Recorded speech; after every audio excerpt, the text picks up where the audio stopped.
Research royal-script playbook.md. Documentary-hybrid, conversational. Legal Gate ON. Commentary on a real, documented family choice. No villain, no crime. Confirms. Next move.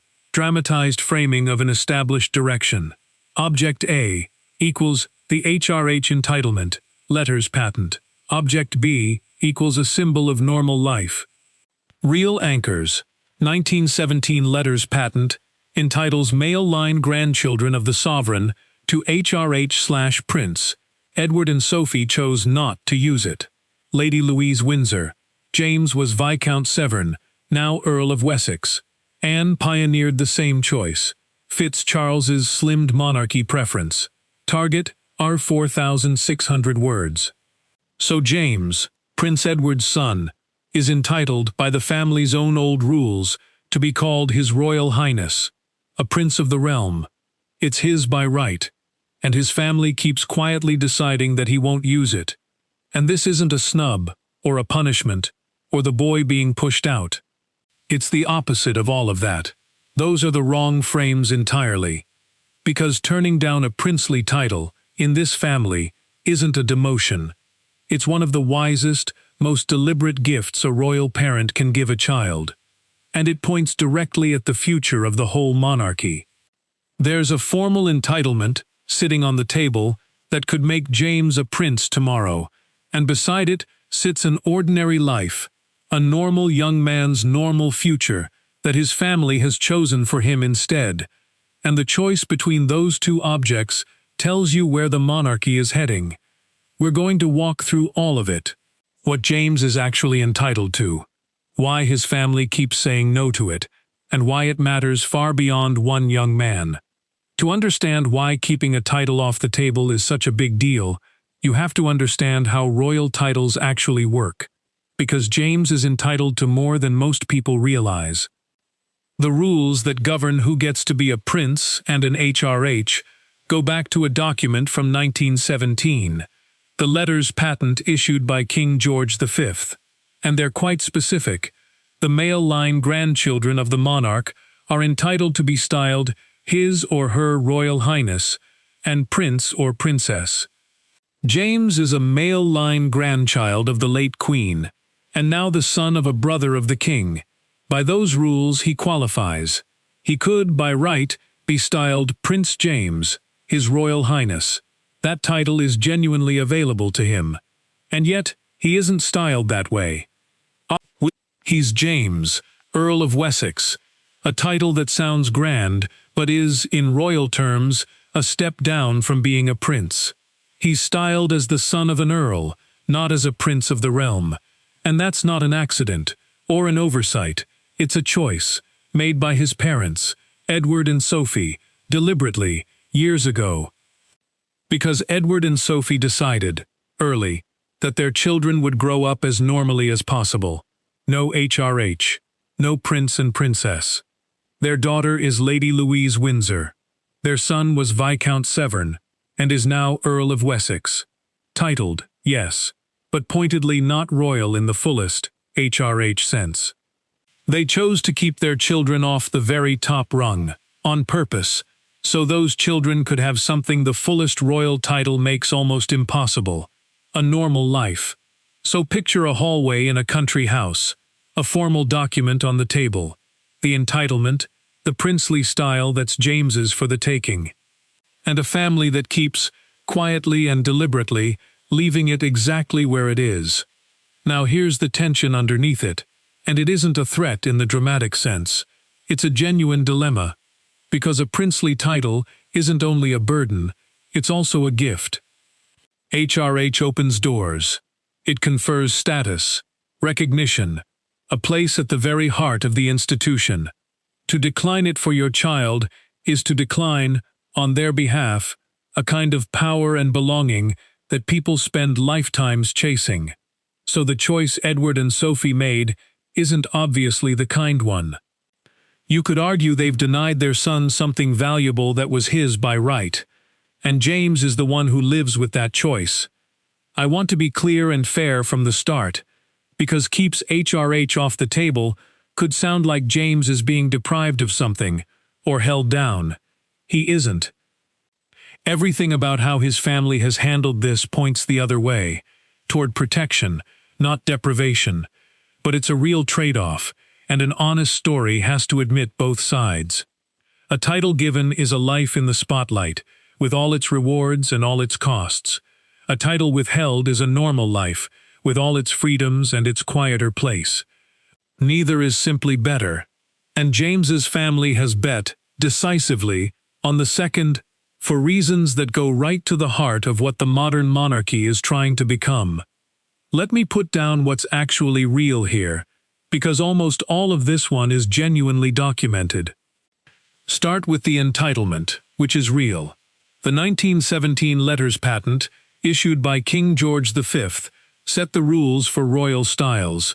The sovereign's children, and the male line grandchildren of the sovereign, are entitled to HRH and Prince-Princess styles. James, as a male line grandchild of Queen Elizabeth II and son of the king's brother, falls within those rules. He genuinely could be styled HRH Prince James. That's not speculation. It's how the 1917 rules work. Second, the choice, also real and documented. Edward and Sophie deliberately chose not to use those styles for their children. Their daughter has always been Lady Louise Windsor. Lady, the courtesy title of an earl's daughter, not princess. Their son was Viscount Severn, and when Edward was made Duke of Edinburgh in 2023, James became Earl of Wessex. Titled within the aristocracy, yes, but styled as the children of an earl, not as royal HRHs. This was a conscious decision, widely reported, to give their children more normal, private lives. Third, and this matters, this isn't new, and it isn't unique. Princess Anne did exactly the same thing decades earlier. She declined royal titles for her children, Zara and Peter, for the same reason. So Edward and Sophie were following a proven family path, one that produced grounded, well-adjusted children who built real, independent lives.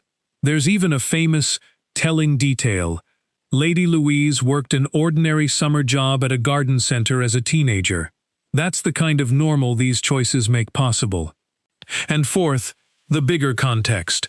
King Charles is known to favor a slimmed-down monarchy, fewer working royals, a leaner institution, a family that keeps its younger members styled modestly, out of the HRH spotlight, fits that direction perfectly. So James's situation isn't a one-off quirk. It's part of a coherent, documented trend toward a smaller, more normal royal family. Everything from here, the palace confirms, the specific next move, the framing, is dramatized commentary, and I'll flag it. There's no specific new announcement being reported. This reflects an established, ongoing direction.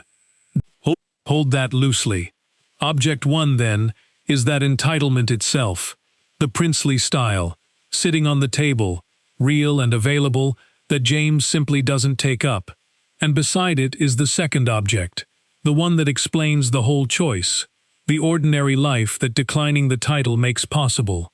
A first car, a normal job, a future the young man gets to author himself. Set those two objects side by side, and you can see exactly what his family chose, and why.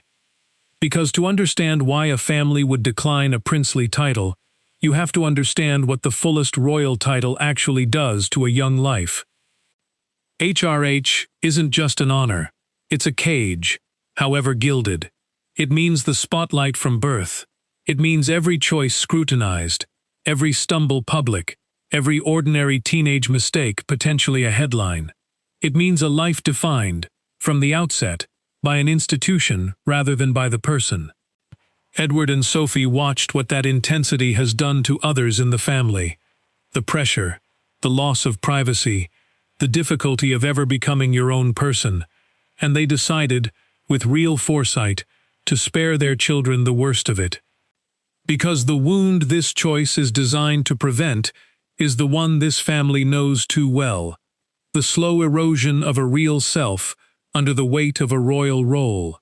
Give a child HRH from birth, and you hand them status, but you also hand them a life that may never fully be theirs. And this was never about denying James anything. That's the reframe. Declining the title isn't taking something from him. It's giving him something far rarer. The freedom to grow up as a person first, and a royal second. The chance to build a real life, a real career, a real identity, out of the spotlight, and to choose for himself, as an adult, how close to the institution he wants to be. His parents didn't withhold a gift, they gave him the bigger one. And that's where the second object, the ordinary life, takes over the whole story. Because the entitlement document, on its own, looks like something valuable being left unclaimed. A princely title, sitting there, untaken. It's when you set it beside what declining it actually buys, the normal life, that you see the real trade, and understand why it's a gift, not a loss. Look at what the ordinary life contains.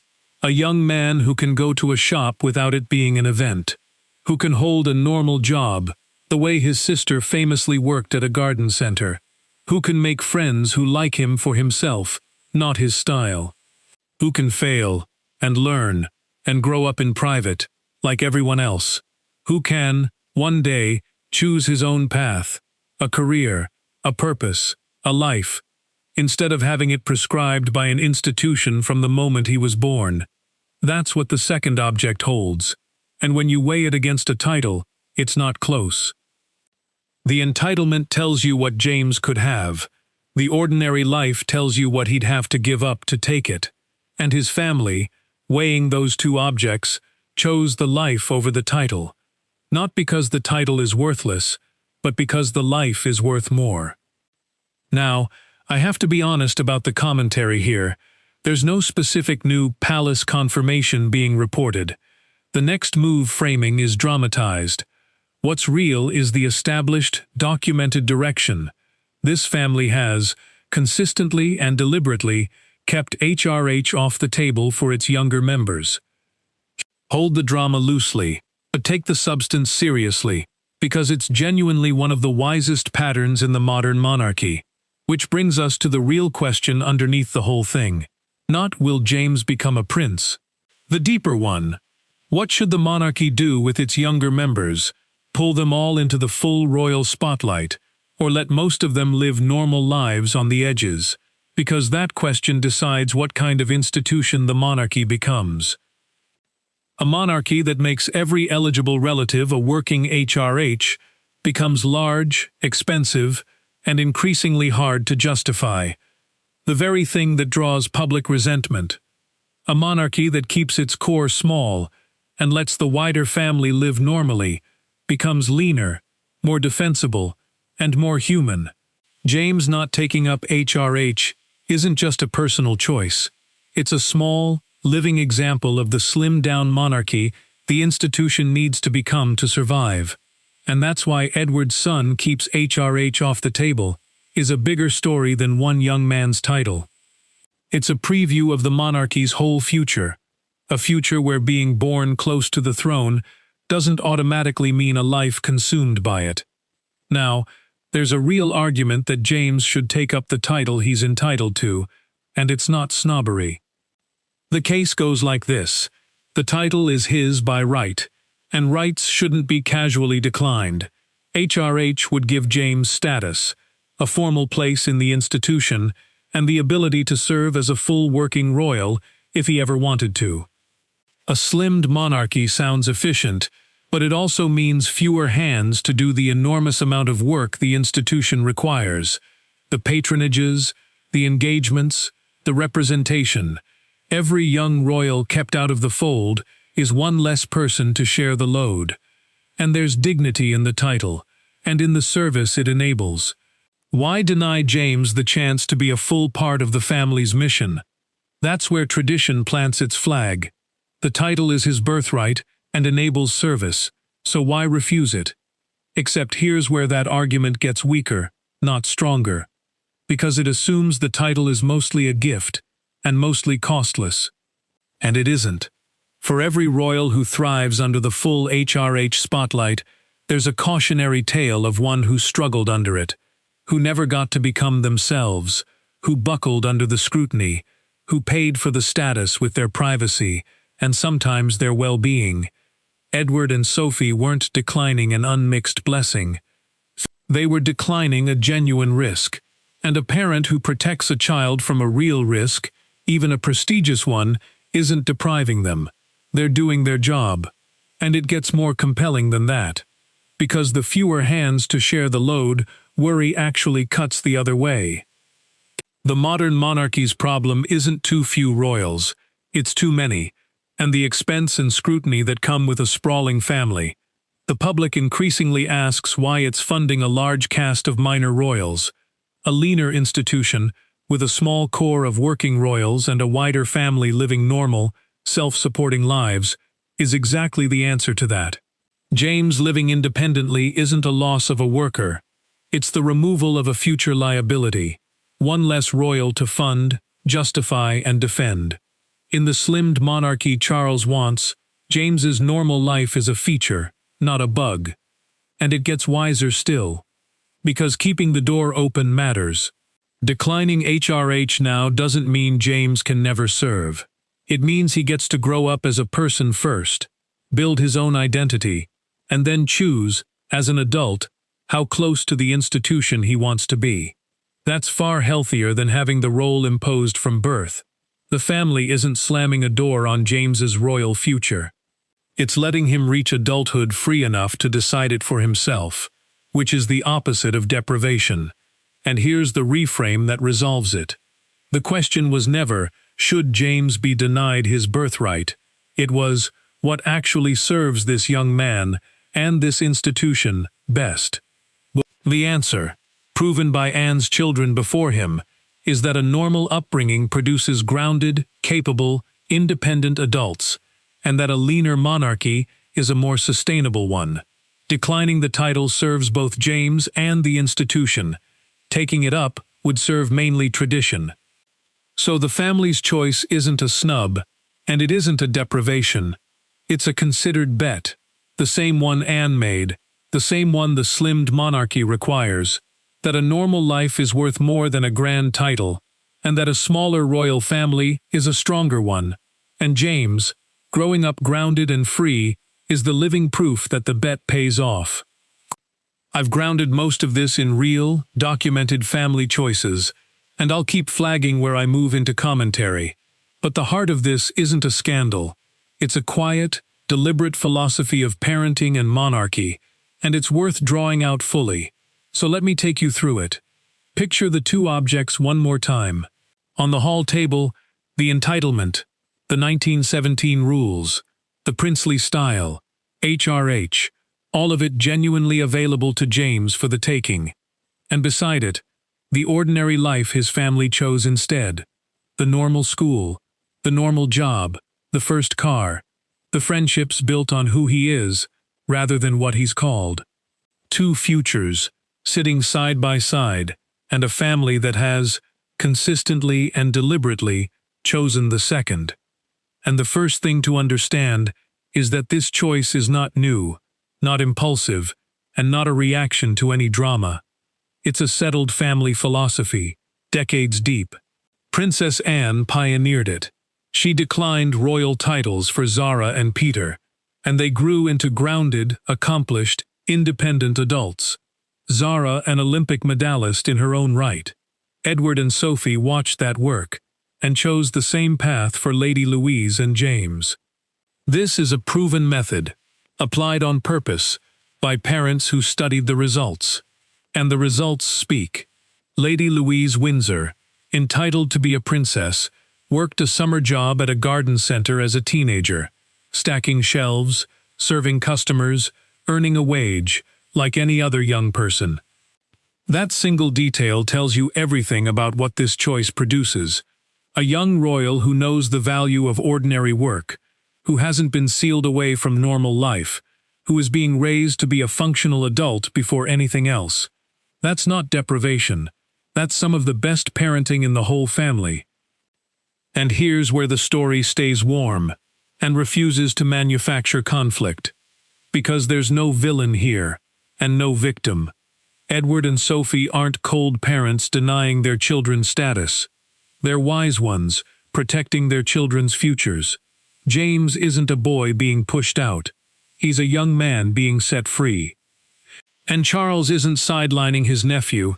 The choice fits exactly the leaner monarchy he believes in. Everyone in this story is, in their own way, doing the right thing.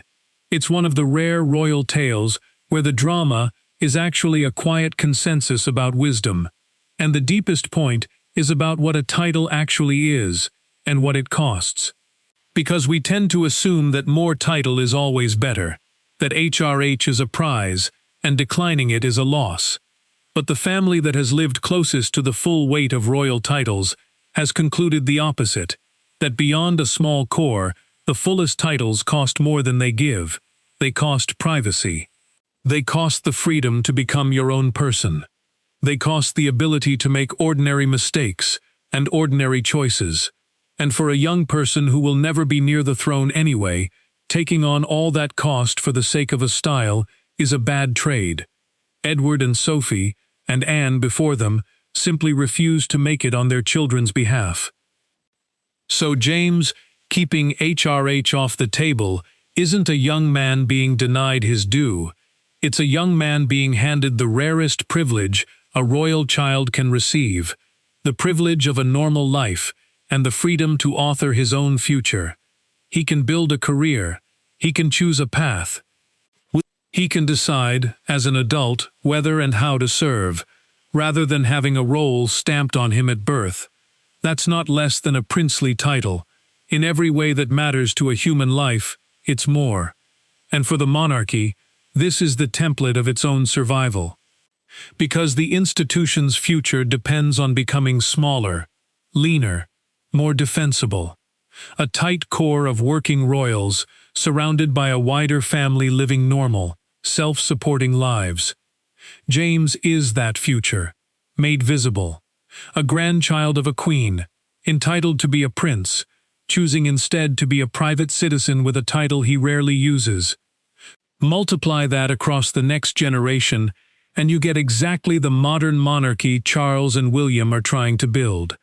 One that no longer asks the public to fund and scrutinize a sprawling cast, but presents a small, hard-working core and lets everyone else simply be people.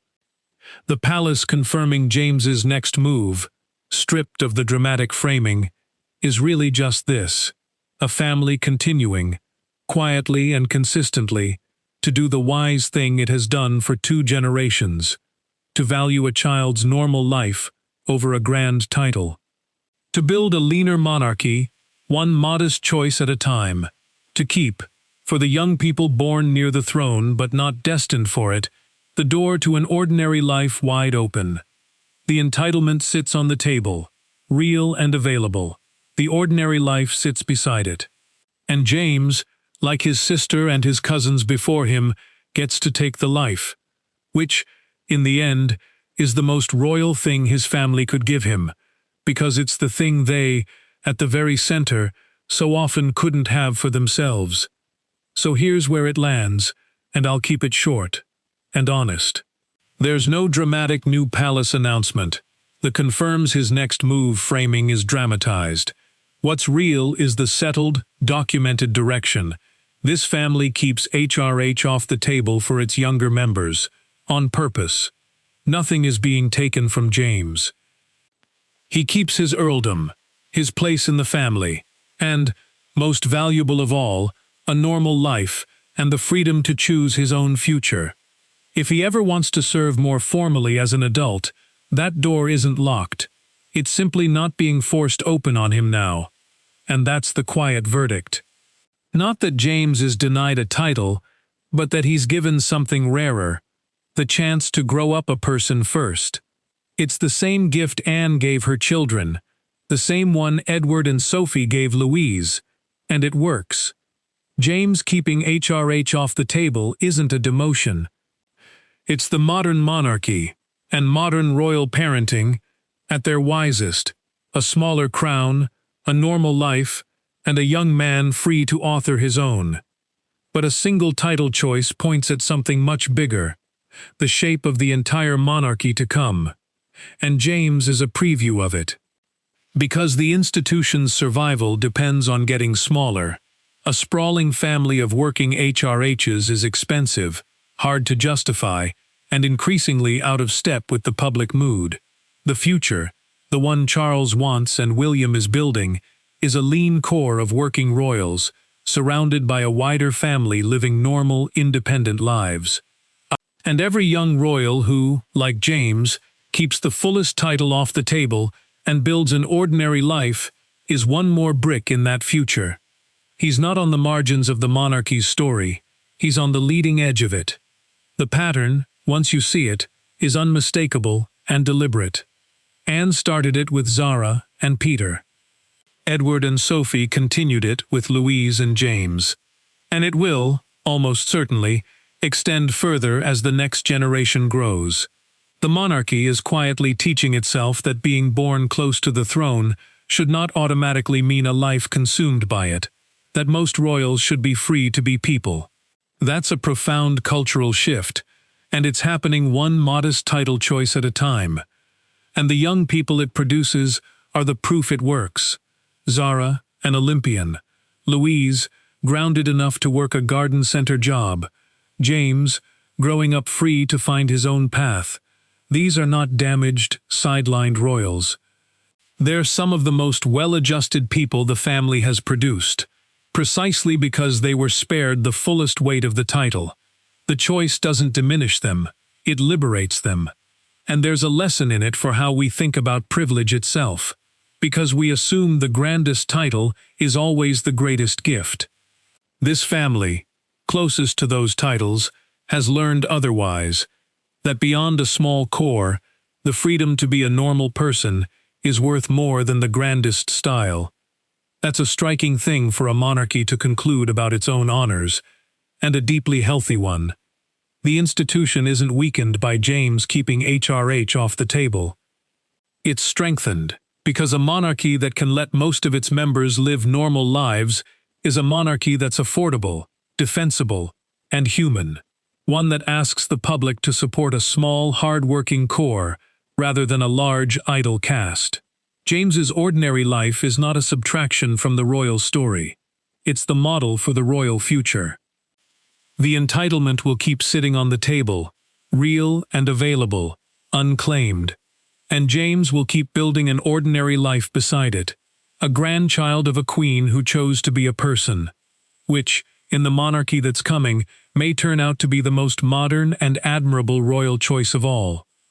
Which brings us back to the second object, the ordinary life beside the unclaimed title. Because that ordinary life is the whole story, isn't it? Everyone fixates on the entitlement, the HRH, the Prince style, the grand thing James could have. That's what the headline points at, and a title, in the end, is just a style, a word in front of a name. The thing that actually matters is the life the family chose instead, the freedom, the privacy, the chance to become his own person and author his own future. Because that's the real gift, and the title could only have gotten in its way. His parents didn't withhold something valuable, they protected something more valuable. That's the loop. A princely title sat on the table, his for the taking, and his family, wisely, left it there, and handed him a normal life instead. The entitlement is the birthright. The ordinary life is the gift. And this family has learned, better than anyone, which of the two is actually worth more. So that's the story, and this is one of the ones that's almost entirely true.